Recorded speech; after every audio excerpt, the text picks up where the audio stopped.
It will be recalled that on Thursday, 1st of December, INEC's office in Oru, local government area of Imo State, was also attacked. Overall, this is the 7th attack on INEC facilities in 5 states of the Federation in the last 4 months. Once again, the Commission expresses its concern on the consequences of what appears to be a systematic attack on its facilities across the country and the implication on the conduct of general elections. And the attention of the security agencies has been drawn to this latest incident for investigation and prosecution. That concludes the news. Stay tuned for more on Good Morning Nigeria with Jumai and Kinsley right after the break. Good morning.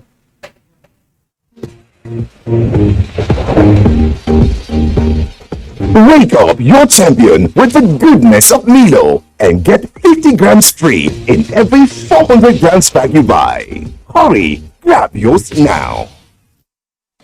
The Ministry of Police Affairs under my watch has been instrumental to strengthening the Nigerian police force to tackle challenges in the internal security architecture of the nation. To effectively achieve its mandate to protect lives and property within Nigeria, the Nigerian police have deployed operational intelligence and the ICT-based apparatus to tackle and stem the tide of crime and criminality. Some of these efforts include the maximization of the Force Intelligence Bureau, Intelligence Response Team, and Special Tactical Squads, through utilization of emergency contacts via the NPF Rescue Me application for emergency response at the top of your button. This message is brought to you from the Federal Ministry of Information and Culture.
What is happening? Your eyes are red. You are armed with a machete and a gun. See, I am angry and I can't even contain it. See. Oh, my guy, calm down, see, calm down. See, Oga, I have planned to go and destroy these people's businesses in the city. I have to retaliate for what they've done at our place. They cannot eat their cake and have it now, never. If you destroy their business here, and they destroy that of those close to you over there, especially that your brother who sends you steady cash, how would you survive? Would your dreams be on hold? See, what you're saying is correct, but I'm still angry. This way is to embrace peace. With peace and unity. My people, let us embrace peace and unity. Let's learn to live as brothers and sisters for a progressive, prosperous nation. This message is brought to you from the Federal Ministry of Information and Culture.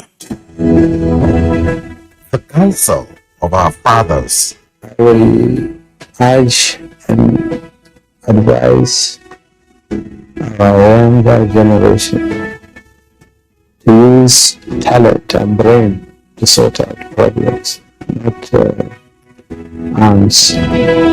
Nigerian youth, let's build our nation together.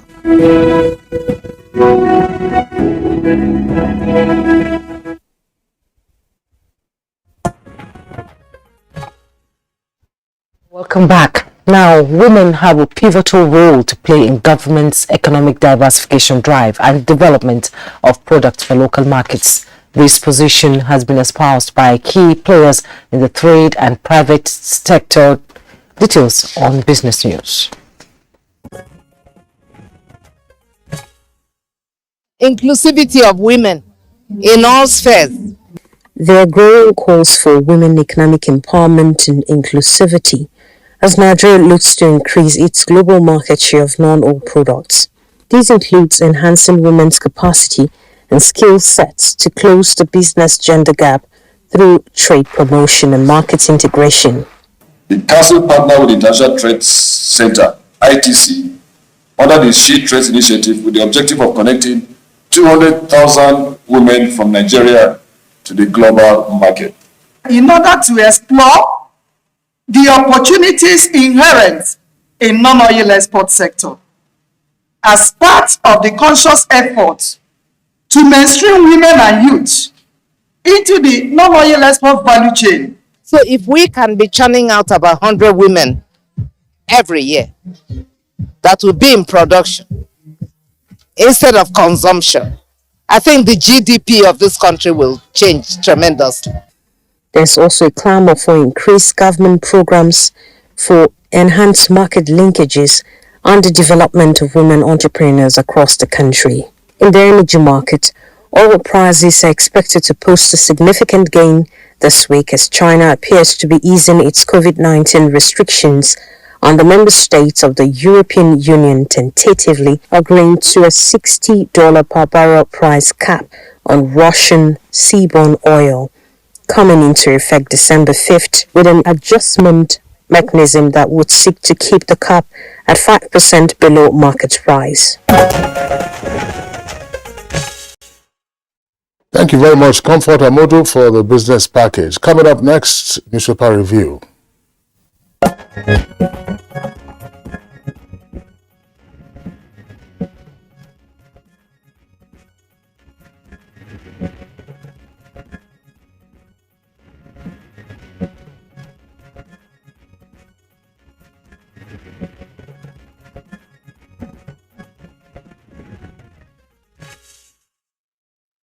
And we have some papers here to review this morning. Let me begin with the New Telegraph, and just below the masthead, complete reforms on good governance, democracy, Buhari charges new ECOWAS leadership. IGP orders maximum security for Abuja, Kaduna rail operations. Falana, why Naira redesign may be declared illegal. LCCI frets over Nigeria's sovereign risk profile downgrade. And the headlines we have in the New Telegraph: insecurity. Again, INEC facilities attacked in Imo. With riders, second assault in 3 days, seventh in 5 days, in 5 states within 4 months. And release Kanu, douse tension in southeast. Igbo town unions tell federal government normalcy will soon return to Nigeria. That's attributed to Shinkafi. 2023, Atiku Obi Kwankwaso unveil plan as Tinubu shuns debate again. With Rider Okowa, no party can take away South from PDP. LP presidential candidate, my journey in life manifestation of God's grace. And Adeboye trades oppressive house owners. 2023 elections will be turning point for Nigeria. That's attributed to former President Olusegun Obasanjo. Says oil and gas can no longer sustain our economy. Note only agri-business can feed nation's growing population. Details on page 4 and 27. Reps probe Petard over failure to recruit staff despite approval. Details on page 4. Move $800 million port operators debt probe to Lagos. And at the bottom plate, study breast implants after mastectomy linked with lymphoma risks. Kingsley? Okay, we also have the Punch newspaper, and above the nameplate, you have the following headlines. Poor network. INEC to beat NCC and telcos Tuesday. Nigeria's telecom subscribers hit 214 million. Marketers resort to private depots and shortage hits NNPC. This story says Bauchi and Gombe fight over new oil wells. Bauchi and Gombe fight over new oil wells. 3 riders. 4 oil wells are in Gombe. Boundary Commission hypocritical, says Governor's special advisor. Kolmani is in Gombe. Late NNPC GMD misled Buhari. A Niger Delta scenario looms. That's according to residents. Matter taking different dimension. The Bauchi governor will consult. Commissioner assures stakeholders. Buhari seeks improved security in the ECOWAS region. You can see there the photographs showing the turning of the sword for the China Aid project of ECOWAS headquarters building. The Chinese helped the AU in constructing its headquarters in Addis Ababa. This time it's for ECOWAS.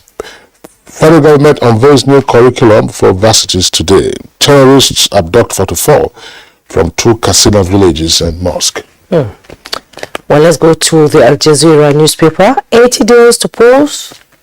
Attacks on INEC, fuel crisis, bad signals. With riders, IGP's order to CPs crucial for heat-free elections. Uncollected PVC still an issue despite umpire sensitization. Fears over multiplier effect of unending queues. And you see the picture story there from left. President of Just Friends Clubs of Nigeria, Fred Ohua, guest speaker, Reverend Father George Uhusani, panelists, Mrs. Mustafa Jaji, and project manager, Bureau Public Enterprises, Mr. Obiara Obiagu, during the 4th annual lecture organized in Abuja. TCN backs Agency of the Year award. CBN report, AMCON liabilities hit 5.7 trillion naira. FG earns $500 million from 5G spectrum auction. In politics, Wike orders can't bring down PDP. That's attributed to Dogbese.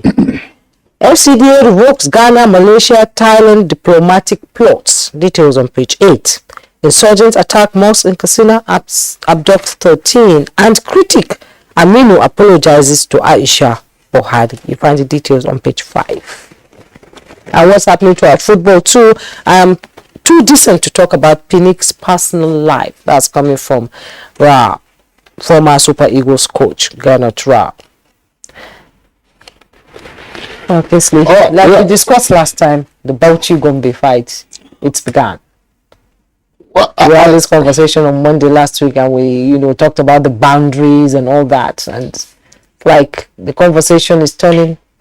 I think that this is a matter that ordinarily should be fairly straightforward in resolving. You will have the boundary commission that will come in, and then of course you'll also have the revenue mobilization, allocation and fiscal commission that will come in, and then the development commission that will also play a role in terms of the proceeds that will go to the various localities. But quite certainly, those who are familiar with squabbles over location of oil wells in the Niger Delta do know how much of a crisis this can cause. I think that this is still very early in the day. They are not producing just yet, and already you are having threats of quarrels and so on and so forth. We have seen, for instance, what happened in the Niger Delta, as I mentioned. The communities have sometimes been at war over location of oil wells and the proper name for the location of those oil wells, and this has sometimes also occasioned disruption of production activities. It is when the crude oil comes out from the ground that you are deemed to have produced. But if at this stage you are just quarreling already, because there's no predicting how the quarrels will go. If you start kidnapping oil workers, of course, production activities cannot take place. And if production activities don't take place, then you cannot benefit from it. Some would, I don't like using the phrase, but I know that is a very common phrase, popular in terms of oil and gas analysis. It's called the curse of oil. We are not the only country that has crude oil in the world. The United States has crude oil. Saudi Arabia, we don't hear of this kind of squabble. Norway, the UK, and Russia. So I think it's important that conflict managers do get in as quickly as possible and let them begin to say that, look, there are other, in any case, the age of oil is almost coming to an end. Yes. So this is not the time for you to be breaking heads and so on and so forth. Yeah. How do you utilize the oil you have now to get out of oil? That's the major issue that we are faced with. No, as we said, there are other stories, of course, on the front pages of the papers this morning. July, I don't know. You called the Just Friends Club. Yes, they had no, that's is the name of the president. I'm sure you were struggling to pronounce that name. Yes, that name is, well, it's, of course, a very well-known journalist. It's Fred Ohuahua. And Ohuahua, it means Hamatan. This is his sister. From Benin? No, it's from Delta. Delta. Yes, it's from the place called Ohuahua. It's from Delta. Ohuahua. You got it. So that's yeah, but it's pronounced. Yeah, it's pronounced as an Edo person will pronounce it, but the spelling is different. So those who anglicize the name will call him Owawa. So that's of course for many years he worked at the Guardian. He was also editor of the Guardian on Sunday. All right. Well, that's about what we can take this morning on our newspaper review. We take a break. When we return, our conversation will begin. Do stay.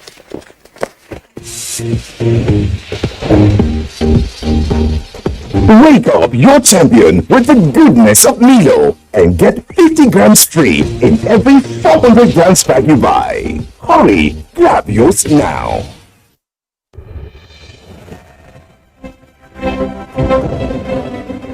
Every day in our country, senior citizens are discriminated against, disparaged, and treated with disdain by those who ought to respect them. We are all complicit in the way we have treated the elderly members of our society as institutions, families, or members of a shared society. Every time senior citizens get offered less than they deserve for the work they do because they are old, poor, and desperate, we are failing them. Senior citizen loses a child, and wow, they must be responsible for their death. Every time a senior citizen gets labeled a witch, is called mad, and shooed out of the way because they have no memory of where they were headed and look unkempt, we are failing them. We say, abeg, it all old, make it do die, make everybody for rest. To ailing parents, uncles and aunts. That's discrimination. That is neglect. When you see an old woman getting beat up and being accused of witchcraft, do not turn the other way. Stop and teach people that white hairs, wrinkles, and hunchbacks are no evidence of witchcraft. Aging comes with a memory decline. Sometimes it's not out of place to have elderly people lose their way, forget details of their lives, and how to properly take care of themselves. When they get to this stage, they deserve your empathy, not scorn. Our ailing fathers, mothers, aunties, and uncles are deserving of quality healthcare and peaceful transition. Make their last moments memorable. Senior citizens have paid their dues. They deserve your care. Stop all forms of discrimination against them today.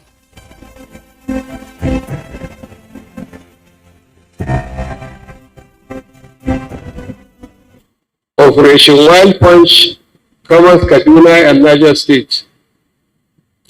The operation was recently reorganized to also cover the critical Abuja-Kaduna Expressway, which had a defunct standby alone operation codenamed Operation Thunder Strike.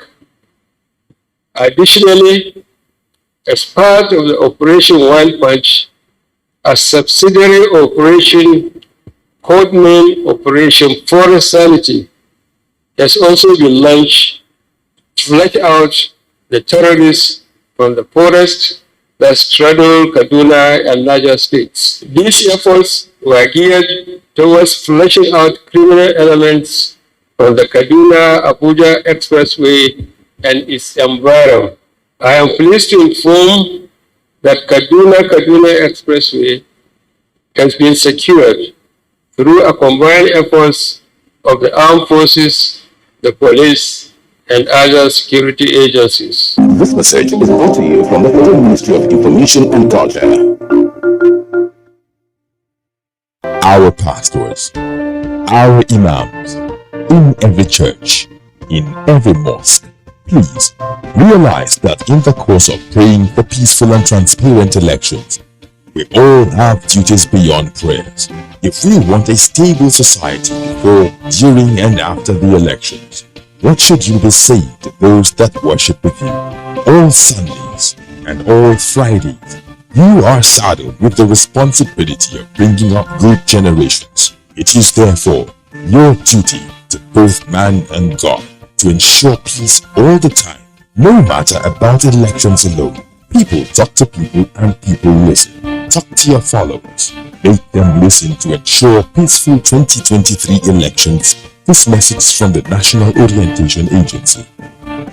The counsel of our fathers. I will urge and advise our younger generation to use talent and brain to sort out problems, not arms. Nigerian youth, let's build our nation together.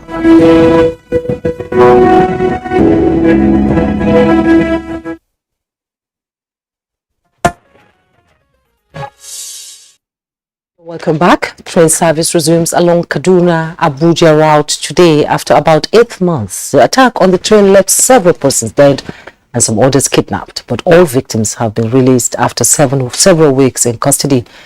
We will now go live to the station for a situation report from our correspondent in Rigasa train station in Kaduna, Haruna Mohammed. Good morning, Haruna.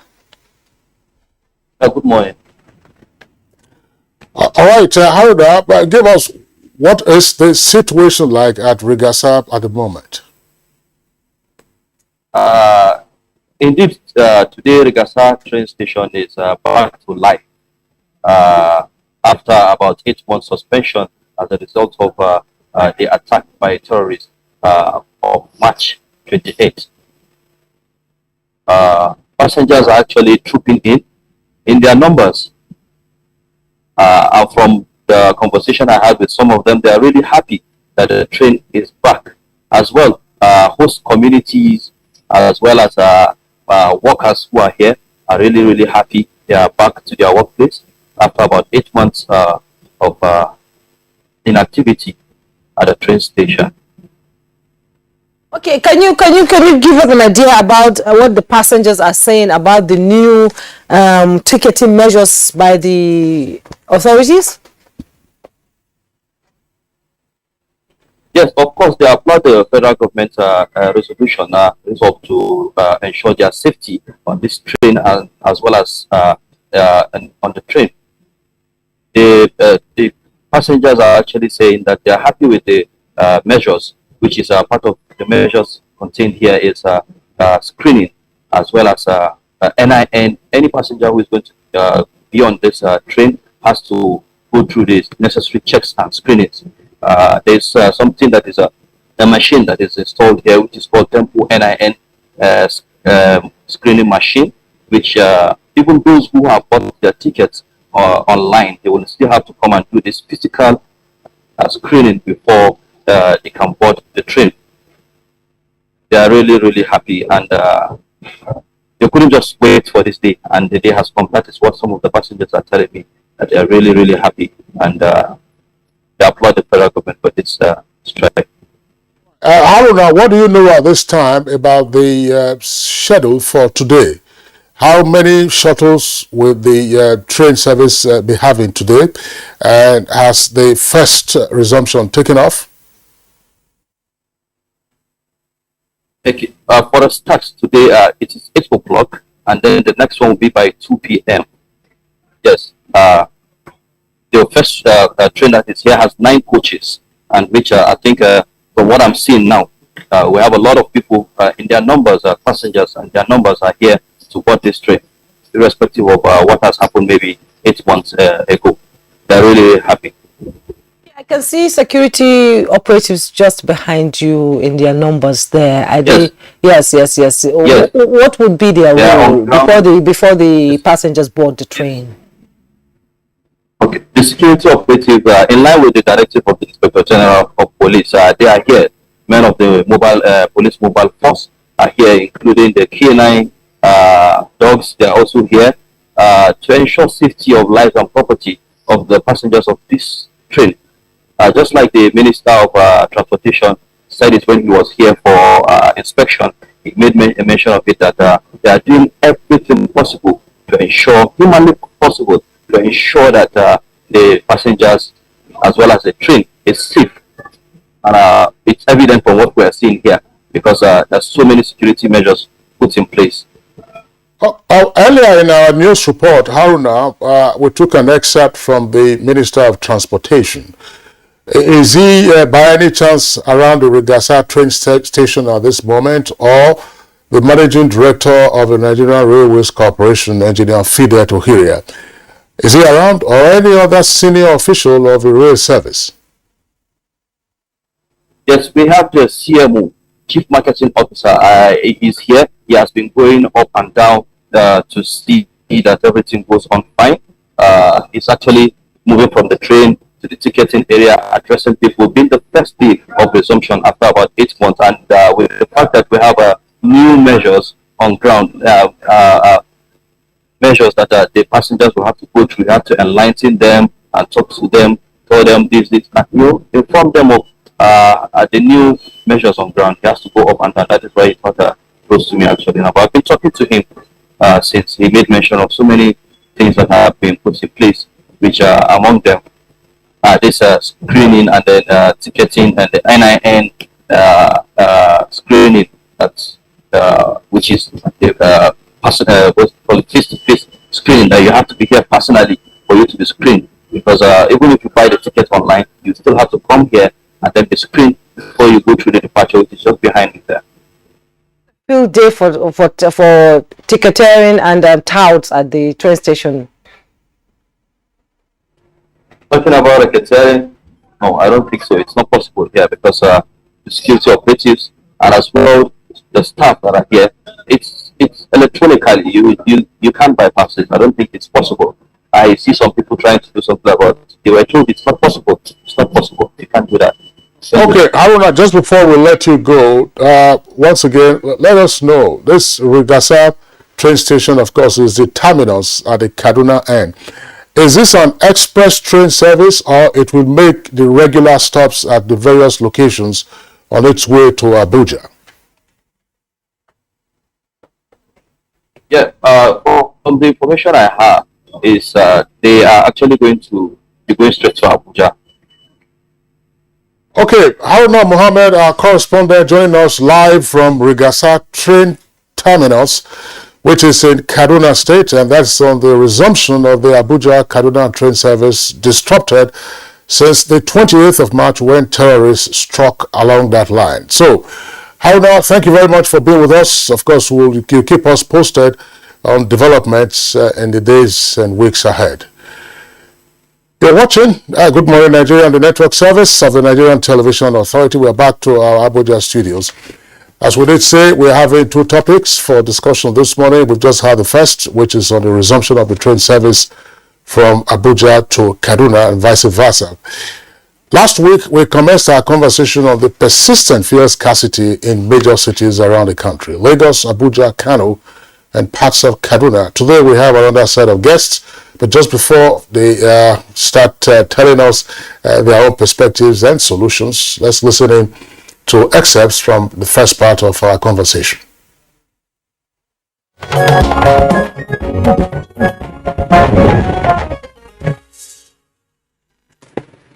The marketers rather are not to be blamed, because the sole importers, I've said it in this program before, the sole only importers of this product is NNPC.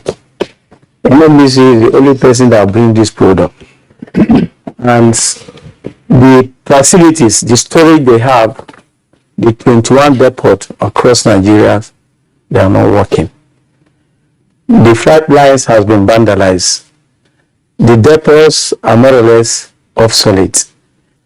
And it is not it's not enough to cover for people to recover their costs right to the supply point. Those countries that we go to buy refined petroleum products, or technically what we call distillates, are we saying their economic and political leaders are fools? And if they are not fools, who is the fool here? I mean, we go to all those countries to buy, they refine, some of them don't even have crude oil. But they buy crude oil, they have functional refineries, they refine, and we go and import. Are we saying we are more intelligent? The sole importer issue works this way. NNPC is the regulator and operator of the petroleum industry. And of course, they have the blank check, if you like, to ensure that petrol is available all over the country. But they don't have the capacity. The refineries are not working. And they can also, they don't even have the capacity to import. So what they do is, they sublet this importation to marketers under a program called DSDP, Direct Sales and Direct Purchase. So it is not right to say NNPC is the sole importer. NNPC sublets this importation to marketers. Okay? Subcontracts this importation to marketers. It gives them the license. NNPC should ensure that that fuel is for the country, not for the private depot owners. And this is exactly what is happening. So NNPC, from that aspect, has to really step up its game and ensure that if this fuel is imported, it goes to the right place. The licensed marketers before, like Abuja, Nasarawa, Kogi, Niger, and some part of Kaduna State, they are TT zone. Is Suleja depot. Those depots are not working now. All we are doing, you have to bring this product from down south. Majority of marketers today, you cannot even get access to load. You have to apply to NNPC. There are so many applications now, marketers have applied to NNPC. They didn't approve. And you don't even know where you are going to get this product at the officially approved price. So now these marketers you see, they don't sell, but when there is scarcity, you see them selling. Of course, you know the law of supply and demand. When the demand is high, what do you expect? They are businessmen.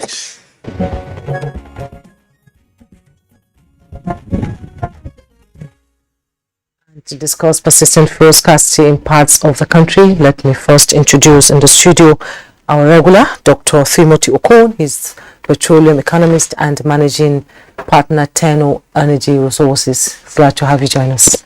Thank you very much.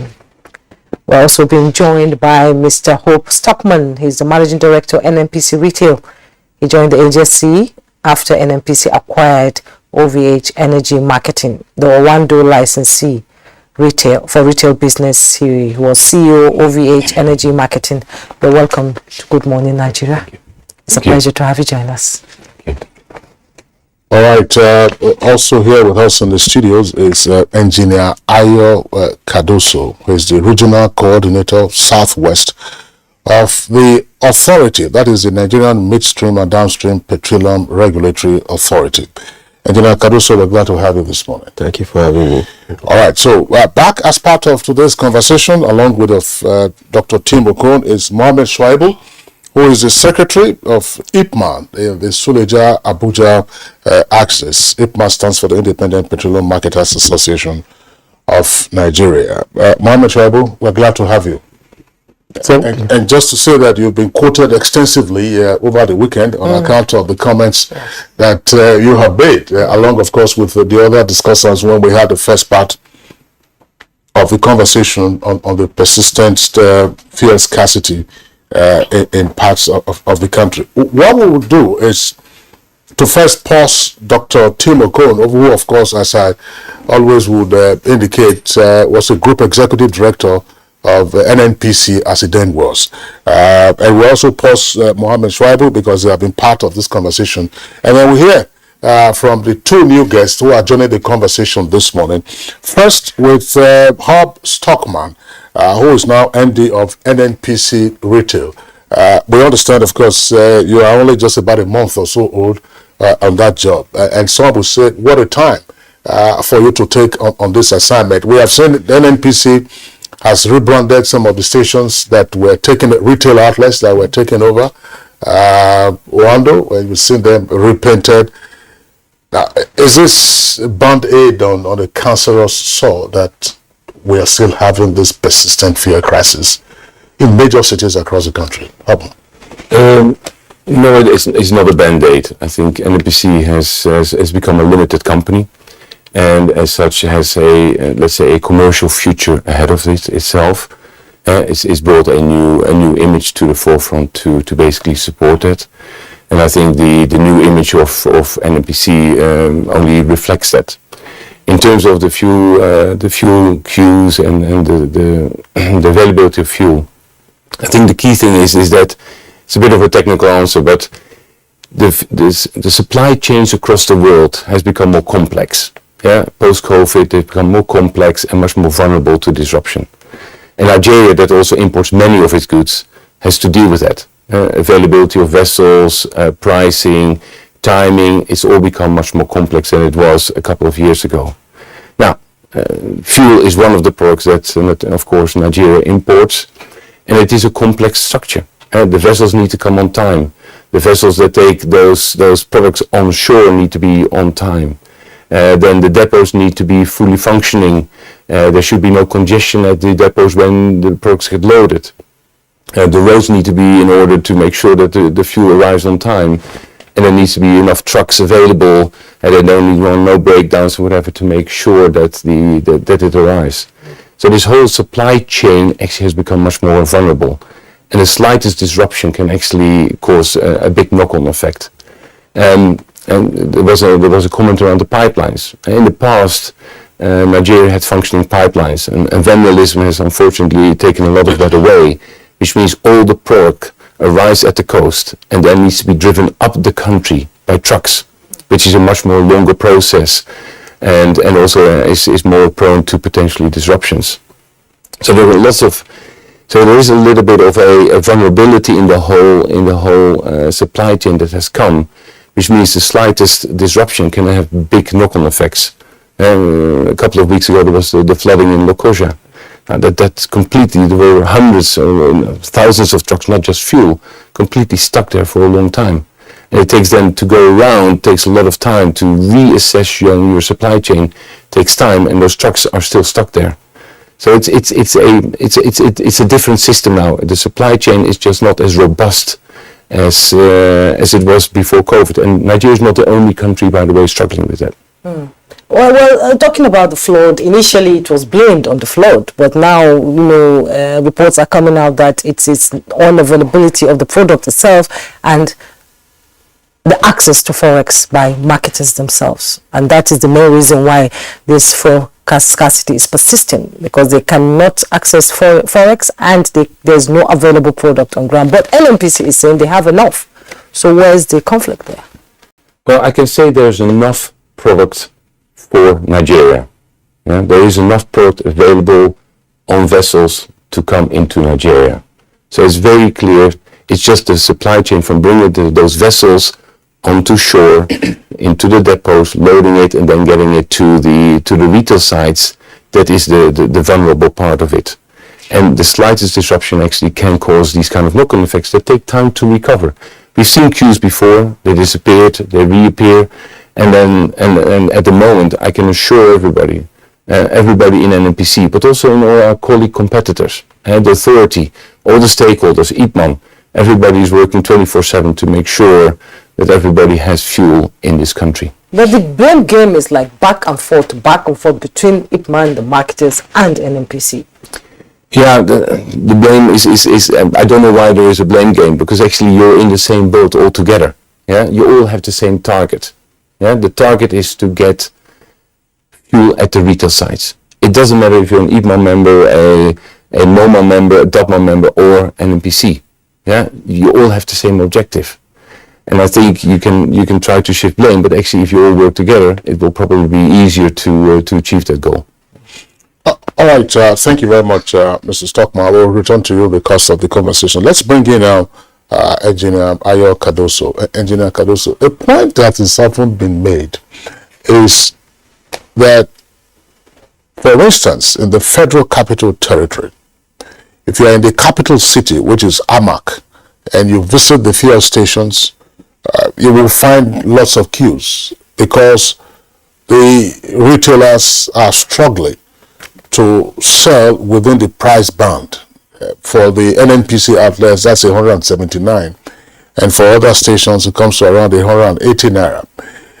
But it's been suggested that if you were to move out of Amak and you go to neighboring states, for instance, such as Nasarawa or Niger State, you would find fuel. You go in there, you top up your tank, maybe 200 and something naira, and then you are off on the road. And questions have also been raised about the alleged hoarding of the refined petroleum products. And people are asking whether the authority, namely your agency, is asleep. Okay, thank you for that question. I will say that in terms of hoarding, we go out daily to monitor supplies and everything. So from depot to the refill station. In fact, recently I led the team to check the depots. We actually went for that tank dipping. I can assure you that there's no hoarding, because people are there to sell their product. Why should they hoard? You know? But in some few places, we can see some filling station that were not selling, and we ask them, why are you not selling? So they might claim that they have some credit across customer, that they've already paid for the product. But when we have situation like this, we mandate them to sell to the public, you know.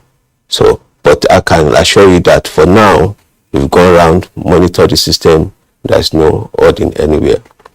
And the one you are saying that you in Abuja you see queues, but when you move out, you can buy your fuel and go out. It's all brought down to the complexity of distribution that Hub was talking about.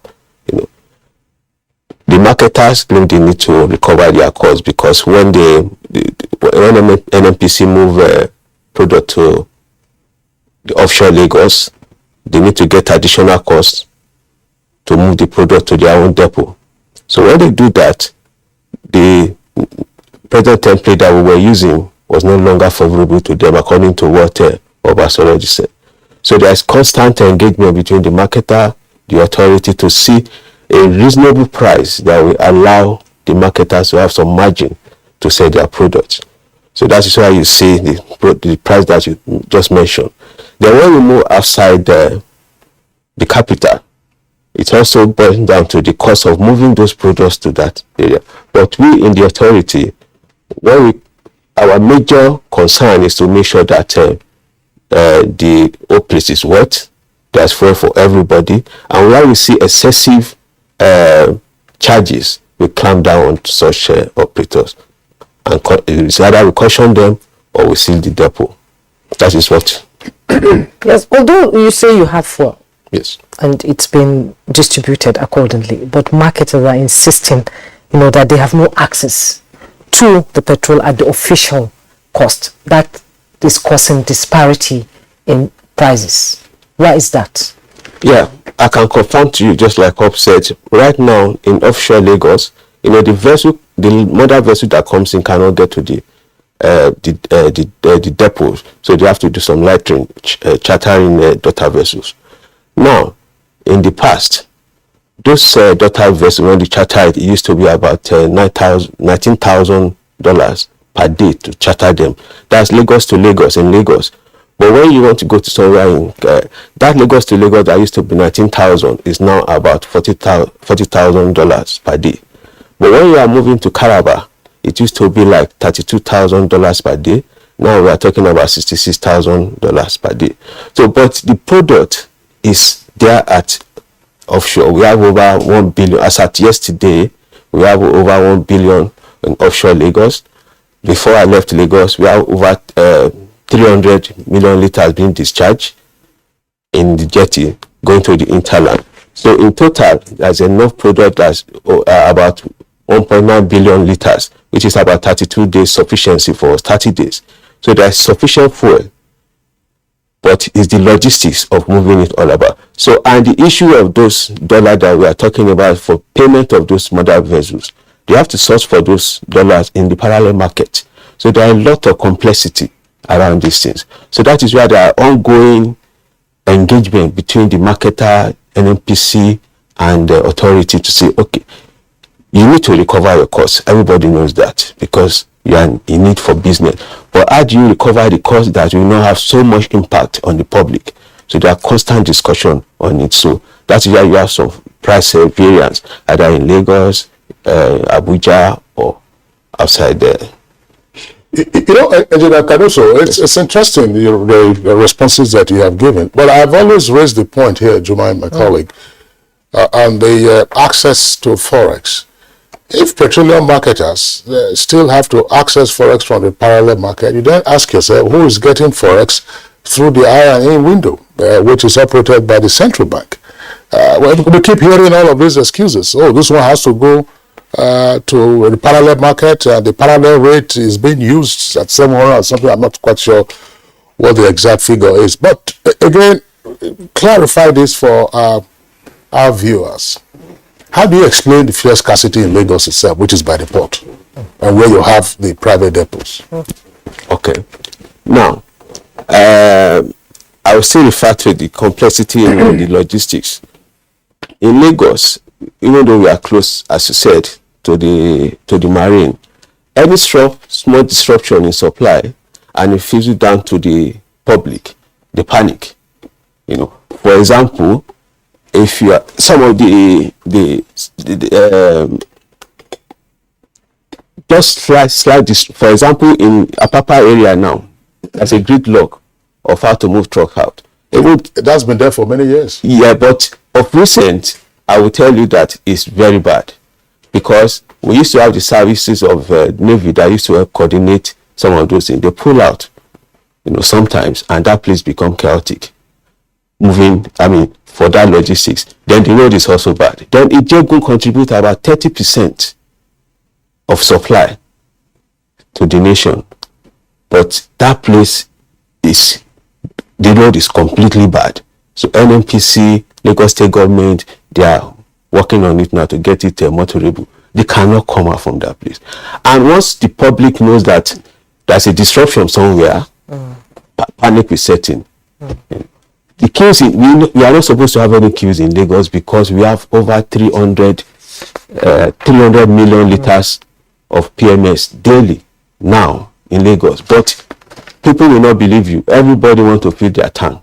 But if that information is not filled to public, that there is disruption in product distribution, everything will go on fire. I have people calling me, I have about 4 cars that have half tank. Should we go and buy? I say, if you have 4 cars with half tanks, don't worry, you'll be okay. But if you don't have such people, they will put those 4 cars on the road to go and buy. In a place like Lagos, half tank is just, not reasonable enough, because from maybe VI to Ikorodu, the half tank is almost gone. So they need to buy 4. No, under normal condition, if you don't panic, you have 4 cars with half tank, you don't need to worry yourself. Why should you panic? Why should you panic? Why should you panic? Engineer Caruso, again, let's press the pause button. You say the road is completely bad. Is it the traffic that is completely bad? Because the Dangote tax credit reconstruction of the Apapa Ogoroshoke Expressway was supposed to have taken care of parts of that. And except for one tanker accident that occurred at my tour at the weekend, there seem to have been no reports of congestion. I know that Mohammed Shwaibu has a number of issues to raise on this. Let me remind you, Shwaibu, you said last week that marketers go to the depots, they have no allocations from NNPC, they are having challenges. Marketers are, in your opinion, allegedly hoarding the products because they want a markup. You've listened to the authority zonal coordinator. What is your reaction? Good morning, all. Good morning, Nigeria, and good morning, viewers. Like I did said here last week, I think I still maintain my stand. As it is, today in Nigeria, IPMAN members, they have 80% of supply chain in this country, if at all we are being serviced. IPMAN members are not getting what is supposed to be given to them. They are licensed, they have signed bond purchase with NNPC. Now we have resorted in buying petroleum products from the third party. All across Nigeria today. Who is the third party? That man and woman, the owners of tank farms. We are licensed to buy directly from NNPC. But as this is today, we don't have access to buy from NNPC. We are being subjected to buy from third party. In a situation where government approved for we the marketers to buy at 148.17 per liter, we end up buying from private depots, the third party, the tank farm owners, 180, 200 and above. These are something that is quite imaginable to us. We are supposed to be buying direct. Today, if we are getting these products as it's supposed to be, we can assure Nigerians that in a week, IPMAN will solve this problem. You see, we have international smuggling. We equally have internal smuggling today of petroleum product. The truth has to be told. Now, my authority here said they have a no product. Yes, NNPC keep telling us they have a no product. But we marketers, we are businessmen. We want to sell. But we don't have access to this product. If they have this product, they should not concentrate on in Lagos and Abuja. I will give an example. Today in Abuja, it's only inside Abuja and Lagos you can get this product at the government approved price. 179 or there about 118 naira per liter. Even within the area of the suburb of Abuja, you drive out today, you get it above 180, 200 naira and above 200 naira per liter. What's happening? There is smuggling inside Nigeria as well. Because if you concentrate in giving fuel to Abuja and giving to Lagos, what about other places? What about the people living in the hinterland? How do they get this access to this product? People, now this is time that farmers are bringing out their farm products. How do they get this? So before the government concentrate in giving to this city, find their way, they smuggle them back to the villages and the hinterland.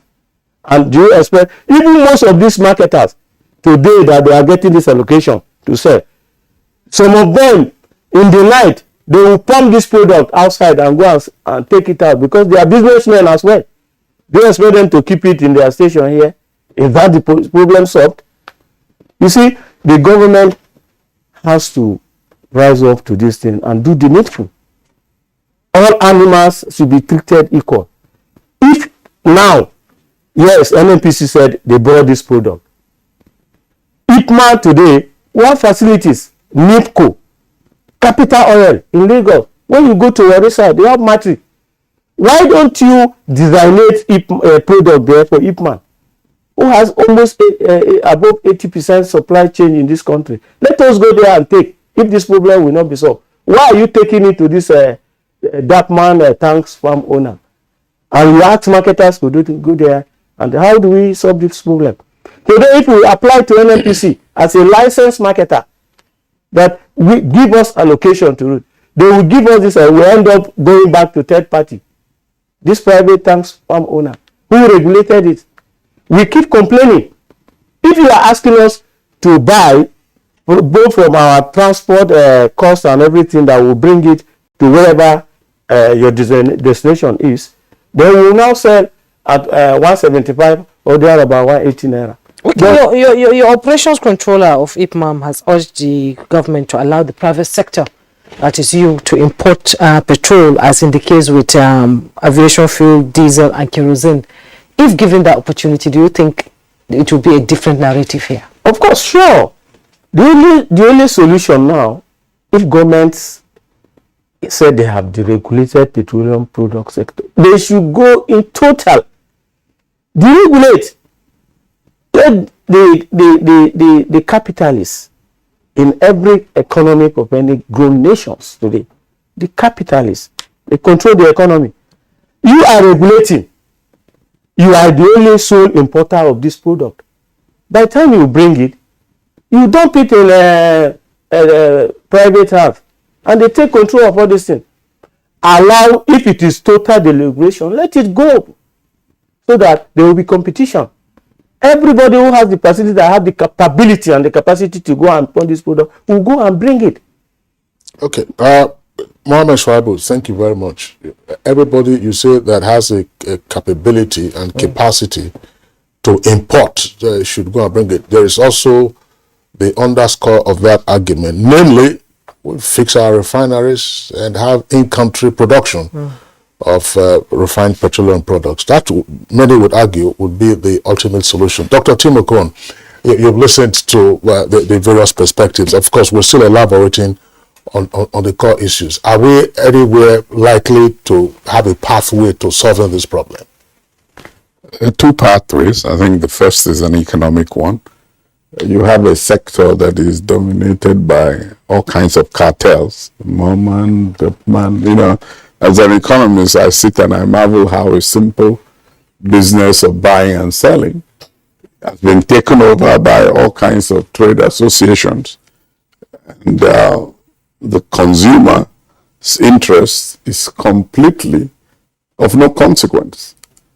That is the problem you have when you have monopoly buyers and monopoly suppliers. It's a simple thing, the theory of natural monopolies. The regulator should be interested in competitive supply, okay, not in monopolistic supply. And when I start hearing of the government set price, I freeze, because the government doesn't set the price in the international market. It starts from crude. Crude is not set by Nigeria, the crude price. So we need to face that reality. So one is just the economics of supply and, of course, demand.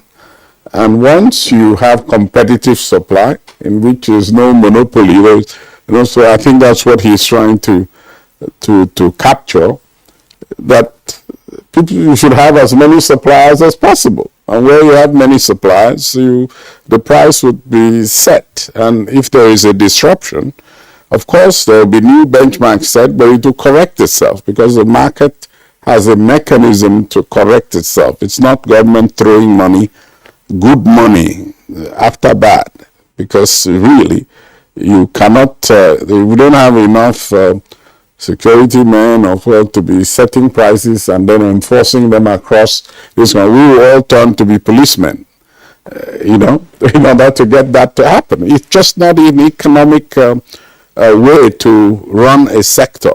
So I think that's one.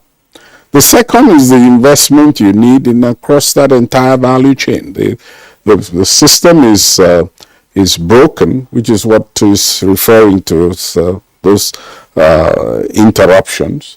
Okay, you have pipelines that needed to be fixed, but you can't continue to just fix them. All right, you have control systems, you have fire trucks, you have many of the depots that are not actually linked to the national grid. So there are all kinds of the hiccups in that distribution system. The distribution consists of the storage, and then, of course, the pipelines. You have pumping stations and all of these. The equipment there needs to be updated, and so investment is required. And if there is investment, you have to have a mechanism to recover the cost. Okay? You've just spoken about $19,000 to $40,000. Well, we're all pretending as if the value of the naira has remained fixed, and we are operating a fixed tariff on a template. Okay? That's the reality. The reality is that no sensible person would want to go and pay something he paid $19,000, and he's now paying $40,000, and the price you ask him to sell it is still fixed. Does that make nobody will? So it creates the interruptions, and then of course people can't keep to that price, and they sell at a higher price if they are going to stay in business. And just imagine a national economy, the kind of logjam that we experience when people are queuing for fuel and someone has 4 cars and is worried about how to manage it, whereas there's a very efficient way in which the market can determine an appropriate price, and he will pack 2 of those cars quickly if the price was not subsidized by the state.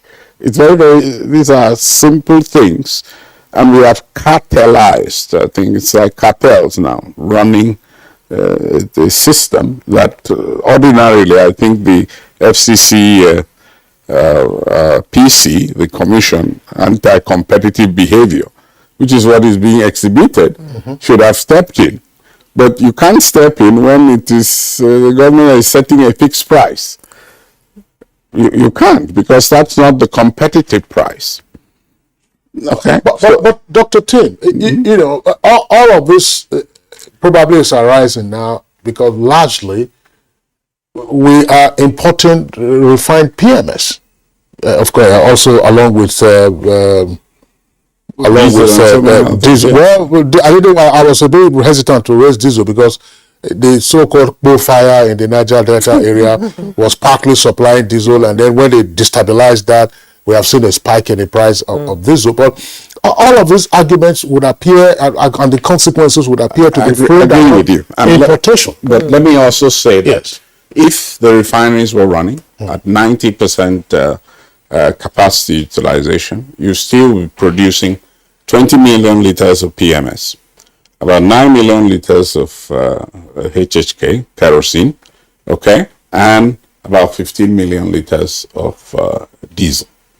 You still will need to either import or hope that the Dangote refinery. So the refining capacity we have, even if you did all the TAM, and you restored the refineries to remove some of the obsolescence that are in the system, you still would have a shortage. I hear now people are talking about 50 million or 60 million. But you also need to recognize that we supply the entire neighborhood. And I mean that neighborhood extends to Burkina Faso and so many other places where, yes, and we don't actually export these things. We illegally smuggle them. So you have Nigeria subsidizing quite a lot of people and within the West Africa region. And of course, the effect of that is the exchequer. Our exchequer suffers because we're spending an enormous amount of money and incurring huge debts, which leads to inflation, which also leads to that devaluation of the currency in the open market. So it continues to worsen, except we pull ourselves out of this this whole mess. And Dr. Tim, I would like you to comment on this before we bring in another guest.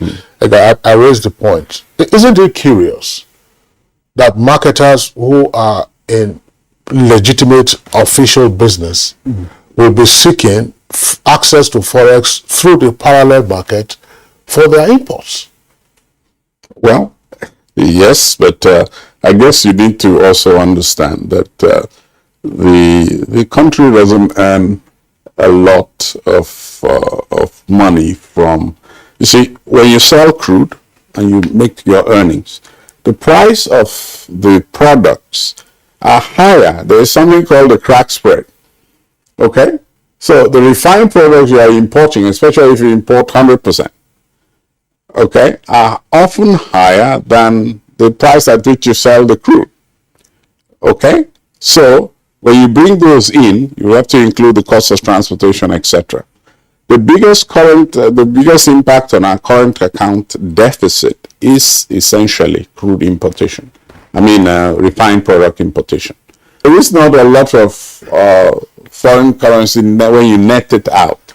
Then, of course, you have the issue of vandalism itself in the upstream, which also means that sometimes you are unable to sell enough this crude, and there's actually a relationship, and you can actually plot it. There's a relationship between a spike in the price of crude oil and pipeline vandalism.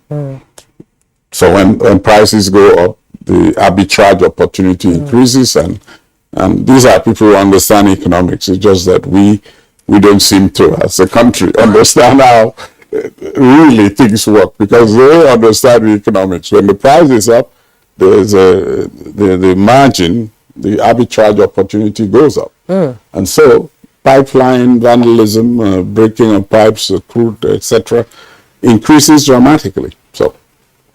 So what I'm trying to basically say is simply this, that we have the incentives and you would have abundant supply. I think the last time I was here, I mentioned Germany after the Adenauer government, Germany after the Second World War, and potatoes. Any good MBA school teaches that, okay? Potato rationing. And of course, Germans being very ingenious, they started hoarding potatoes when you had to carry a card, right? And they had a brilliant finance minister who said, this must stop. And you just said, enough of it. So no more rationing of potatoes. And what happened? The price spiked, right? But sooner or later, all the potatoes that were being hoarded became available. And of course, the price went down. That's usually how it works. We're still talking about the economics of fuel around the world, and there are also speculations that due to liquidity constraints, the NNPC is having challenges in importing this product. Let's bring in Mr. Stockman. I think NNPC doesn't have liquidity problems. But I think the fact remains that it's all about timing. Yeah, it is all about making sure that every element of the chain, including the financing, because it's not always paid in cash, and not somebody goes with a suitcase, if you know what I mean. It's actually done through LCs or other means, and that in itself also needs time. Yeah, these kind of things don't happen. You don't click your finger and it's done. So there's not a liquidity issue. I think the issue is more indeed making sure that it all arrives at the right time and goes through the whole supply chain. That remains, in my view, the major challenge that we have. And I think the reality is also that when COVID happened, of course, there was far less need for transport, not just in fuel, but in many other sectors too. And actually, in many sectors, the fleet is aging in Nigeria. So a lot of trucks got basically taken out of action. To now repair them and bring them back on is a big challenge, because of course spare parts have become more expensive, not just in Naira, but actually also in euros or dollars. So there's that's why I mean it's a whole complex system of bringing everything together at the same time. But that's why part of the challenge that we have is the moment you have a small disruption, you don't have that abundance of spare capacity anymore to resolve it. And then it takes a bit of time to resolve it. I was going to ask you this, Mr. Stockman. I wouldn't know how long you've been around in Nigeria. First with the marketing firm that you were with before you joined the NNPC. There are some issues that were raised in the first part of our conversation. And we've heard that issue over the years. We call direct sales, direct purchase. In other words, NNPC is said to allocate certain quantities of crude oil to say, take this crude oil, refine it, and send us our PMS.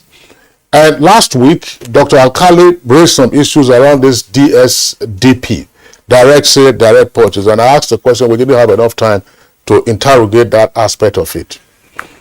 The first question would be, and if you have some insights, you let our viewers know this.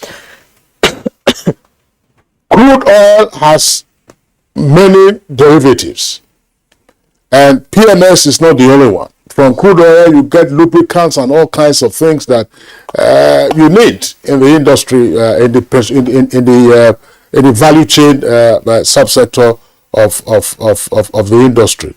But this one is allocated for PMS, because they say diesel has been deregulated, kerosene has been deregulated. Kerosene is going for over 1,000 naira a litre here. So I will get PMS.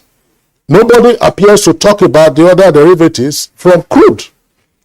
When the PMS arrives, we are hearing about all these price differentials. You know, money, crude oil price has gone up on the international market, so the price of your PMS should also go up, which is what Schwabi was talking about when he come to the private depot owners, saying that, look, you know, the cost of getting this thing is higher. But who collected the direct sale? Let's say direct sale, DSC, DSDP, the crude oil. Nobody appears to tell us about the other things that maybe those ones are now beneficiaries to the refiners and so on and so forth, and what losses we are incurring. And then why should there also be the talk about looking for forex on the parallel market when it is DSDP, literally trade by barter? Stockman. Yeah. Well, I will not claim that I'm an expert on DSDP. So it is a system that is not unique to Nigeria in some way. But I think, as was said before in this conversation today, the value of the crude is not the same as the value of all the refined products that come out of it. And there's a logic to it, because the crude needs to be transported to a refinery, it needs to get processed, it needs to be stored, and then it needs to be brought back. And the prices between, let's say, the market price between crude and refined products are not always 100% in the same level. Yes, they are linked, but they're not the same. I think the reason for the DSDP program was, of course, the background of it was, as far as I understand it, is that you have a regulated product, which is PMS, and it's 80%, if not more, of the total demand of refined products in this country. Yeah. So if you got a product that you have a price regulation for, which is 80% of your total demand of your country, and you have a let's say a value differential between a barrel of crude, let's say, and a barrel of refined product, you have to make a choice. And I think that's why you will see that the DSDP programs are focused on PMS. And it's just an economic, logical sense. And that's the best answer I can give you on that one. Well, a related point. Well, it's as you say, it's the best answer, but I'm sure that persons out there will still be wondering if there aren't other perspectives to this that will need to be clarified going forward. A related issue, I'm sure, gentlemen, Dr. Timokun and Mohamed Schwabi, you were around last time when we had this conversation. To say, okay, when this DSDP arrangement has taken place, the trade by barter, the refined products come. Engineer Cardoso says we have about 1 billion that is waiting to offload. Until it offloads, we don't actually have access to it. So I think we'll be clear about that. We don't have access to it. But when the refined products then come and they are dumped in the private depots run by Morman and Deepman, as Schwaibu says, who owns the product that has been refined and dumped in is it NNPC or is it the marketers who own them? Because that is where the claim comes that okay, there's some hoarding, there's an attempt at price gouging to say, look, the rate at which you got this product cannot be at the rate at which government says we should sell to you. Does NNPC lose control after? Well, you say you don't know much about the DSDP. Does NNPC lose control or ownership of the refined products after giving away the crude, and then the marketers receive them? There's racketeering in just hang on, Schwaibu. What do we know about this? Yes. So the NNPC imports all the PMS. It takes it from so the vessels that are offshore, outside the coast of Nigeria. The PMS that's there is from NNPC, and they will then allocate it to on base of prepayment or whatever to marketers. Yeah, we also of course take part of the volume for ourselves. We've got our NNPC retail sites that we need to do. We make products available to other players in the market that might not have depots, etc., etc. And so in that sense, the product as it sits offshore Lome or offshore Nigeria is being brought in.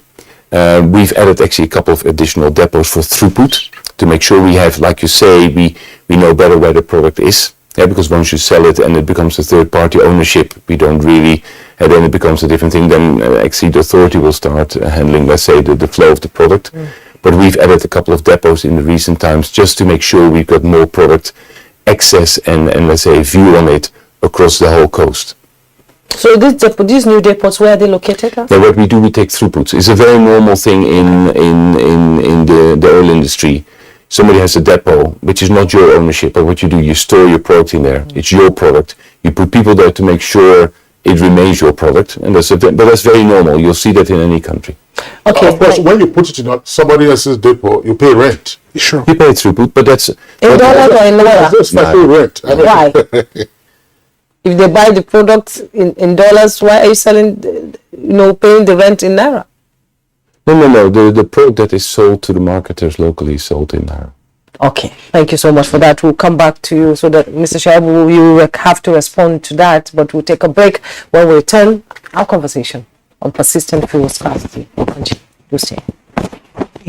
Elections are here again. Let us shun violence. Let us play the game according to the rules. Do not be a thug. Say no to violence. Let's rise and defeat violence, crime, and sabotage against the peace of our nation. Nigeria is the only country we have. We must do everything to keep it united. We must avoid any act that promotes hate and disintegration. Say no to separatist movement, terrorism, fake news, hate speech, religious bigotry, and any act that tends to divide us as a nation. Watch out for strange gatherings and suspicious movements. Restrict access to sensitive documents and data, the disclosure of which may damage national security. Educate your staff and family, particularly on measures to safeguard information and report security breaches. Apply relevant legal security guidelines to protect yourself and your neighbors. Due to misinformation and wrong choices, some idle persons resort to vices in their greed to get rich quick. They resort to kidnapping, killings for rituals, and other heinous crimes. Avoid wrong use of the social media. Before you broadcast that false message, think twice. Ask whether it will promote peace or violence. For safety at home, still be security conscious. Educate your household on safety tips. Report all suspicious movements and persons to the security agencies nearest to you.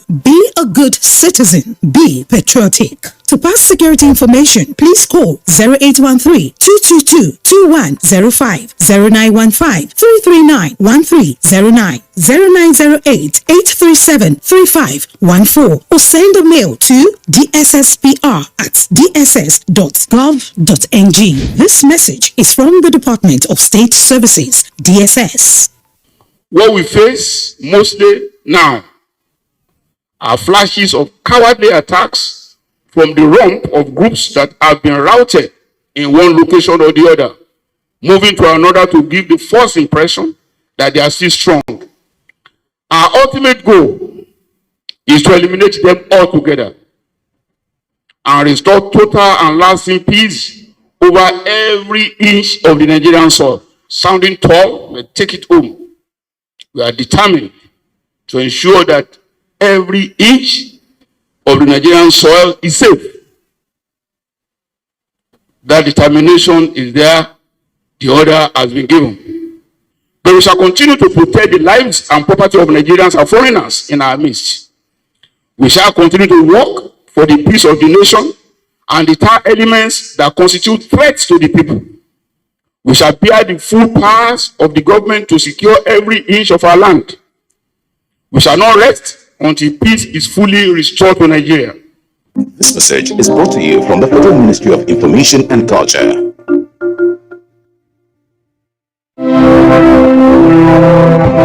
A new edition of TV Guide is out, featuring an impeccable personality with purposeful leadership, Alhaji Mohammed Meitakobi, the Executive National President of Road Transport Employers Association of Nigeria. In 774 local governments, will be able to put all our structures in everywhere. I'll be able to bring the retail members together, reconcile them to come and work for the progress of the association. Welcome to a world of fun and excitement as we also present an assemblage of professionals in the media space, some compelling NTA programs, current trends in the fashion world, ICT, sports, entertainment, and lots more. Get a copy at the vendor near you or any NTA station nationwide. TV Guide, your indispensable companion.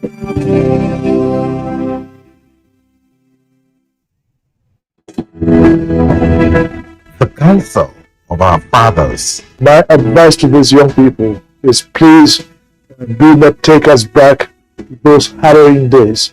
You probably do not know what it is. Nigerian youth, let's build our nation together.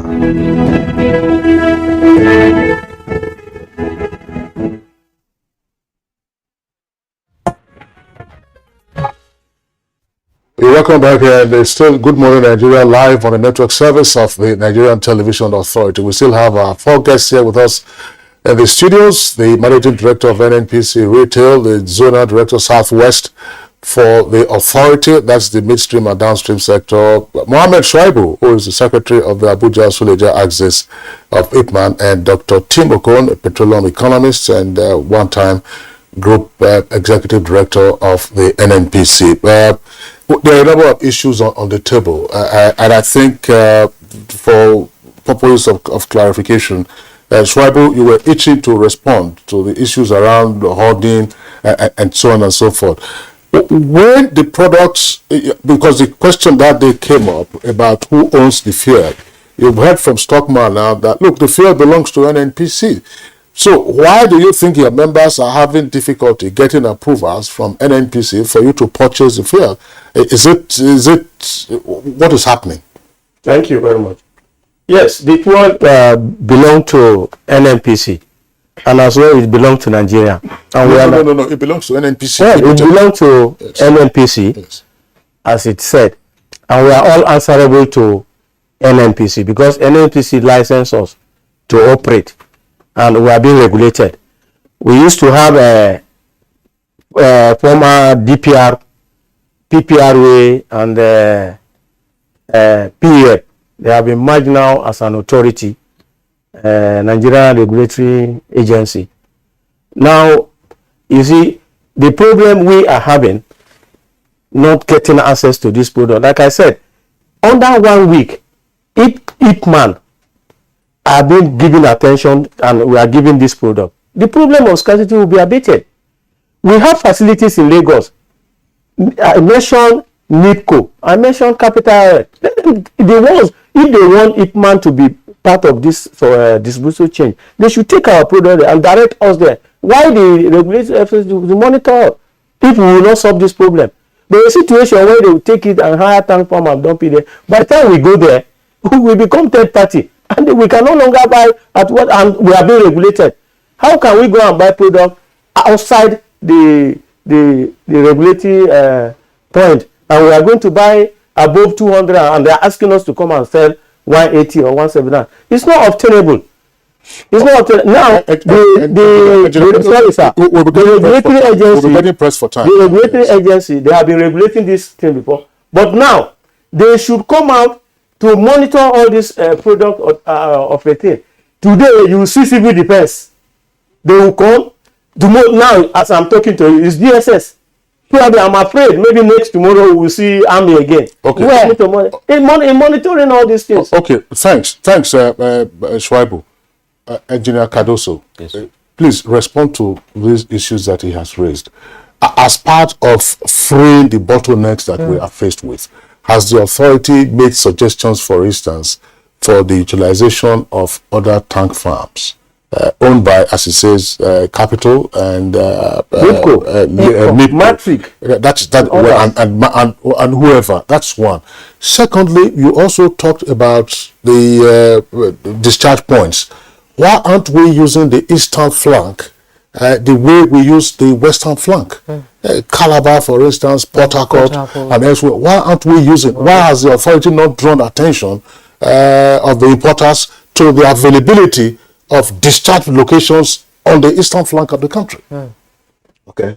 I will start from the last question you posed. We are also using the eastern flank. We are using the Calabar coastal area as well. All the coastal area, they are using them for distribution. But remember that I said some of those vessels, larger vessels, cannot get to that place.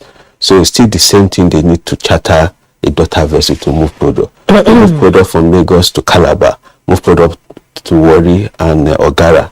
Those are coastal vessels as well. So when they get there, they will now put it on land. Then from there, they truck it out. So it's not as if it's only Lagos that we concentrate. And also part of the way to that we are talking with NNPC is that even though you move larger vessels to the offshore Lagos, there are some vessels that they can also use that can move to like other jetty, like MRS jetty that can take more, and also for there's a jetty also in Lagos that can take more. We call it ESPN. So those ones are also is part of the way to ease the distribution network. But that is only that is Lagos is the coastal area that we are using. They are using other areas as well for distribution. So first part of the question. So, but the commercial part of Ipman taking the product from NNPC, I think that is an agreement between is a commercial agreement between NNPC and Ipman that needs to come in.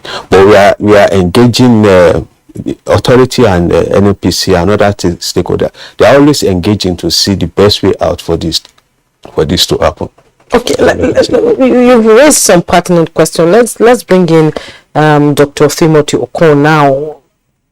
NNPC is the sole importer of fuel, and experts have called for the removal of the monopoly and total deregulation of the downstream sector. Do you think it will be a solution to solving this persistent fuel scarcity in Nigeria?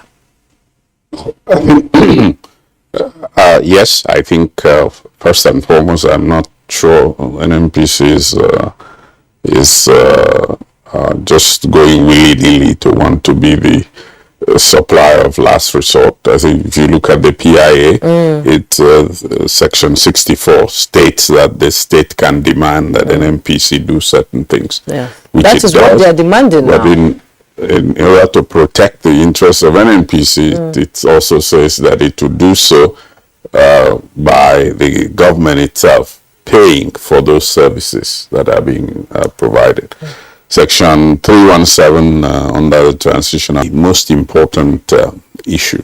There has not been new investments in the critical sector, people hacking it and destroying the pump stations. So investment is required. Right now, in 2011, I actually did some work in this regard. $2.85 billion was needed to invest in generating the power systems, connecting them to the national grid. There are 24 pump stations. There are different things that need to be up to, and so on and so forth. Like he alludes to, all of these need to be upgraded and modernized. It requires investment. As at that 12 naira, I think it was 3 then, but it would have been 12 naira for you to cost recover. That was 8 cents then. Naira was 150 to the dollar. That's 8 cents. What is 8 cents today? 8 cents, I guess as good as mine, probably about 60 naira. So, and if a tariff to fully cost recover, if you do put that kind of investment in place, would be what is simply required. These are just the economics of the time that we have faced with. So investment is required. Let us not kid ourselves. If investment is required, you have to find a pathway for that cost to be recovered. If not, you are not going to have private sector participation.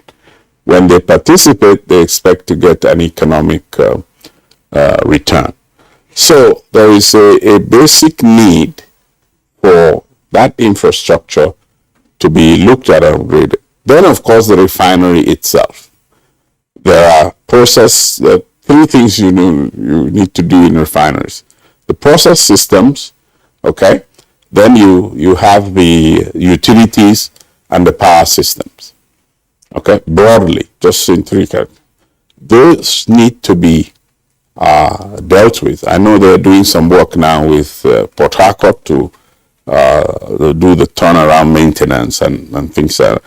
These are often operations that are done without, in many refineries abroad, that are done without anyone knowing. It's part of a routine, seamless, you know. But you can't do that if you are selling the products that come out of a refinery at below that cost. So this is the challenge Nigeria needs to face. So our problem is basically that economic equation.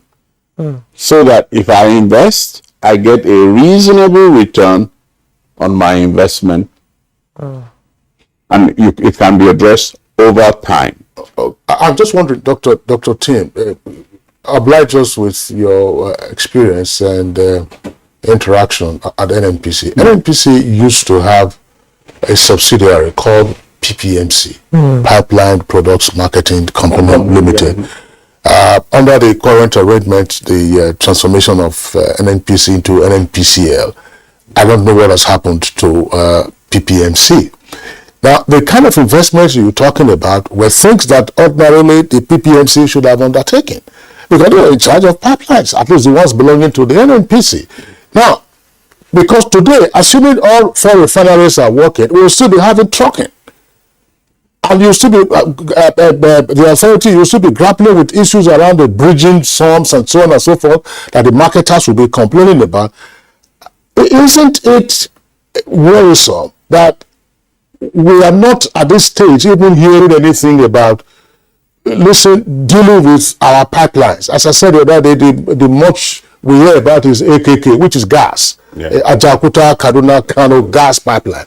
But the network of pipelines, you said the other day that the grid system is fantastic, that it was well designed to connect the various depots, 21 of them, which are obsolete right now. So what is it that we will need to do to be able to address that midstream section?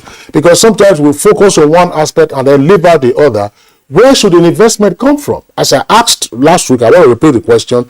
It is not necessarily the case, for instance, that the entire pipeline network in Nigeria has been ruptured and so on and so forth. Have we taken an inventory of, say, look, which kilometers of the pipelines are okay, which ones are bad, so that we know where to put in money and then get these things sorted out? Yes, I think I'll put it this way. First, for you to determine that question is the entire pipeline system, where you have to do what is called pigging. So you have to go there and establish what the problem is. In many sections of the pipeline system, 5,120 kilometers of pipeline, in many of those sections, you have to establish what needs to be done. And of course, many of these pipelines have been abandoned because of basically interference, vandalism, and people are basically. There is also, like I said, if Dangote refinery, them all the modernize and upgrade the system, I'll still be maximum capacity of about 20 million liters. That's at 90% capacity utilization. 9 million kerosene, and then diesel of around 15 million. So you still need to make sure that you have the Dangote refinery come on stream and all of that. But that pipeline system has to be rebuilt, basically. And the investment you need today is probably larger than, higher than the investment we estimated in 2011 of 2.8 billion. Where will the investment come from? Well, if there is an incentive that I will recover my cost if I put money into it, and there is an insurance scheme so that when there is vandalism, there is money that is set aside to fund the fixing of the refineries, etc. Because this is a national emergency. You have an infrastructure that is important. You can't say you have secure supply when you have, how many ships that are in Lagos harbor and maybe neighboring countries harbor, okay, of vessels. That's not secure. It just takes a plane and to target that, and your entire storage system would just vanish. So it is, we are living in very insecure times in terms of even the national security, in the sense that basically we have storage, a floating storage system, because the system which of interconnected pipelines, etc., is not working. Well, the PRA makes provision for some of those, etc. There's a 1% fee that is supposed to take care of that. But those are the incentives. I'm saying it's the private sector can come in and actually do a lot of work. Let me just conclude by saying two things. One, there was a time in this country you had to, if you wanted to buy a house, you go to a housing corporation. That is no more. Nigeria has moved on.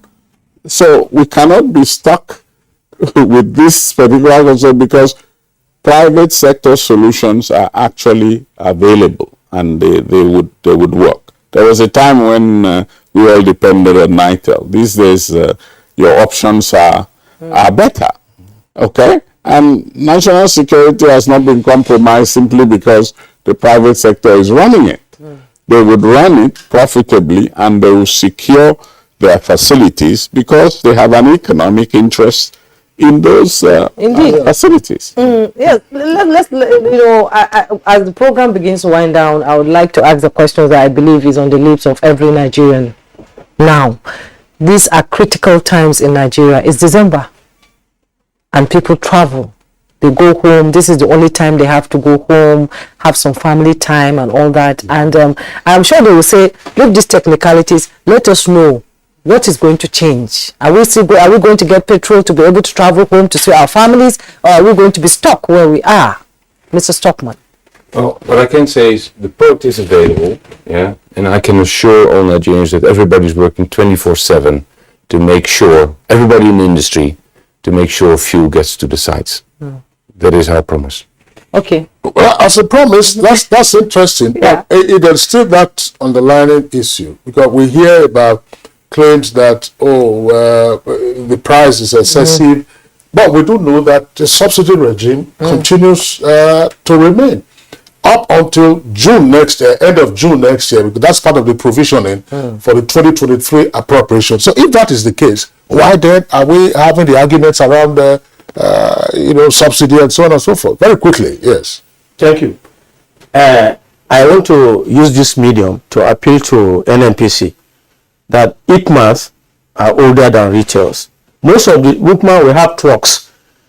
Today, even 75% of truck NNPC are using today belong to ICMAs.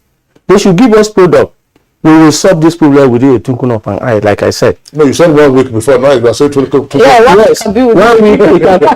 week, 2 weeks. So, if they allow us who have these facilities to operate and we have access to get this product, the problem will be solved. And I want to appeal to regulatory agencies. They should take control of their responsibilities. They shouldn't allow, because some of these boys you are bringing to come and harass trucks and all these things. Of course, Nigeria, they will not come, even though they harass who defaulted or not defaulted, they will take you somewhere, and before extra whatever, something will exchange. We don't know about that. Okay, let's do Mr. I. How can you make it easy for Nigerians to go home this December? Okay. Well, I'll come back in January. Well, I'm using the opportunity to assure Nigerians that there is enough fuel. Even though you said that we don't have access, we have access to it. Those vessels at offshore Lagos, they are already here. All we need to do is to evacuate them to our depots, so they are not going back. So, and I can assure you that right now we have over 1.9 billion liters in total. We have about 1 billion offshore. We have about 300 being discharged, and the depots, we have over 600 million. If we put everything together, we are talking about 2 billion. And that gives us a sufficiency of about 32 to 34 days. So we can assure Nigerians, no panic, we have fuel throughout this period. So Nigerians can take your statement to the bank? Yes, that's what I'm saying. When people call me, I say, don't worry yourself, we have enough fuel. And also, I want to say that Lagos is not the only place we are distributing. In Delta, we have about 26 depots there. In Calabar, we have about 32. And in Rivers, we have about 29 depots. All these places have been flooded with products as well as I speak. So we are rest assured that we have fuel for this season. Okay, that's a good assurance, Mr. Ayo Kadoso. He's the Regional Coordinator Southwest of the Nigerian Midstream and Downstream Petroleum Regulatory Authority. Thank you so much for coming. Thank you for having me. Good morning, Nigeria. Mr. Hub Stuckman, he's the Managing Director, NNPC Retail. And he was CEO OVH Energy Marketing before joining the NNPC after the acquisition. Thank you so much for coming on Good Morning Nigeria. Dr. Timothy Okon, Petroleum Economist and Managing Partner, Tenor Energy Resources. As usual, it's a pleasure to have your input in our conversation. Mohammed Shaibu, Secretary, Independent Petroleum Marketers Association of Nigeria, Itma Suleja. Thank you so much for coming. A regular too. You've been a regular in this past few months. Yeah, exactly. I hope it becomes easier before the end of the year. Yeah, we hope so. Okay, thank you so much. Thank you very much. We'll take our foreign news now. The Chinese mainland on Sunday recorded 4,318 new confirmed cases of COVID-19, according to the country's National Health Commission. Among them, 4,247 cases were locally transmitted, of which 1,686 were registered in South China's Guangdong province and 71 cases were imported. There were no deaths or new suspected cases. A total of 3,903 people were discharged from hospital after recovery and 281,917 close contacts were released from medical observation, with severe cases reduced by 5 compared with that of the previous day. There were 625 imported confirmed cases still in treatment, with no existing suspected cases. Oil prices were steady on Monday after an agreement by the G7 group of nations and its allies to cap the price of Russian oil at $60 a barrel. The move raises Western countries' pressure on Russia over the invasion of Ukraine. It comes after oil producers group OPEC Plus agreed to stick to its policy to reduce production amid slower global growth and higher interest rates. OPEC Plus is a group of 23 oil exporting countries, including Russia, which meets regularly to decide how much crude oil to sell on the world markets. All right, so that's it for us on Good Morning Nigeria today. We thank you for being with us. Join us tomorrow for a fresh package on the program. Same time, 7 o'clock in the morning. Look after yourselves. Princeton. And I am Jumo Yusuf. You have a wonderful week ahead.